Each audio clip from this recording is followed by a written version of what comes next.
So ఈరోజు మనకి ఈనాడులో అన్ని ఆర్టికల్స్లో అన్ని న్యూస్ పేపర్లో కవర్ చేసింది ఏంటంటే CM Revanth Reddy is going to correct the land prices in Telangana. అంటే మొత్తం ఓవరాల్గా government is planning to adjust the prices. So ఇప్పుడున్న వాల్యుయేషన్ చూసుకుంటే మనకి గవర్నమెంట్ వాల్యూ ఒకటి ఉంటుంది, సేల్ కన్సిడరేషన్ వాల్యూ ఒకటి ఉంటుంది. ఆల్మోస్ట్ 5 to 10x వేరియేషన్ అనేది ఉంది. So they wanted to correct the market వాల్యూకి దగ్గరలోకి తీసుకుపోదామా, లేదంటే అట్లీస్ట్ గవర్నమెంట్ వాల్యూని పెంచాలి so that they will make more money అనే దాని మీద వర్క్ చేస్తున్నారు.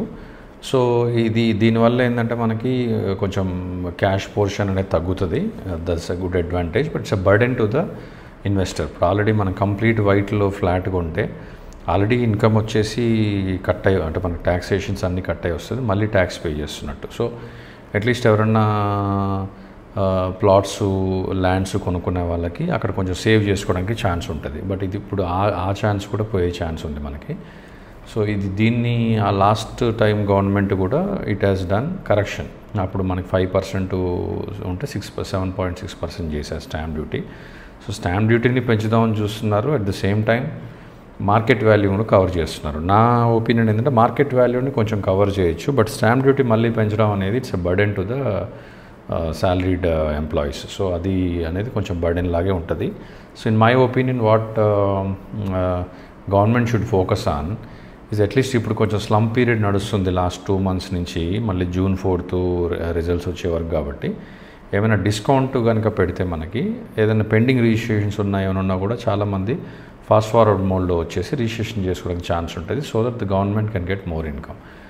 అట్ ద సేమ్ టైం ఇప్పుడు ఇది ఉన్న అన్లిమిటెడ్ FSI కూడా చాలామంది ఎక్స్ప్లాయిట్ చేస్తూ అసలు అక్కడ మనకి హై రైజ్ అవసరం లేని ప్లేసెస్లో కూడా హై రైజ్ పర్మిషన్లు తెప్పించేసుకొని దాంట్లో హై రైజ్ బిల్డింగ్లు కట్టేసి మనీ తీసుకున్న దాని మీద కూడా ఫోకస్ చేస్తే కొంచెం కంట్రోల్డ్గా ప్రైసెస్ అనేది పెరుగుతాయి. It is more of affordable to the common man.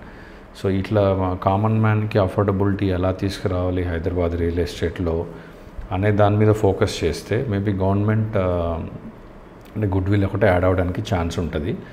ఒక కామన్ మ్యాన్ ఈరోజు హైదరాబాద్లో ప్లాట్ కొనలేడు. ఒకప్పుడు అంటే 10 years back, 8 years, 6 years back, 5 years back at least ఒక ఇల్లు కొనుక్కుంటే, హౌస్ కొనుక్కుంటే మళ్ళీ ఇంకొక ప్లాట్ కొనుక్కోవడానికి స్కోప్ ఉండేది. ఈరోజు ఉండడానికి ఒక హౌస్ కొనుక్కుంటే ఇంకా second chance, second thought of investment అనేది చాలా తక్కువ. సో మళ్ళీ ఒక పర్సన్ సెకండ్ ఇన్వెస్ట్మెంట్ అంటే మనం ఉంటున్న ఇల్లు ఎప్పుడు కూడా మంది కాదు. We can't stay on the road. So that is not your asset anymore, that is a liability అనుకోవచ్చు.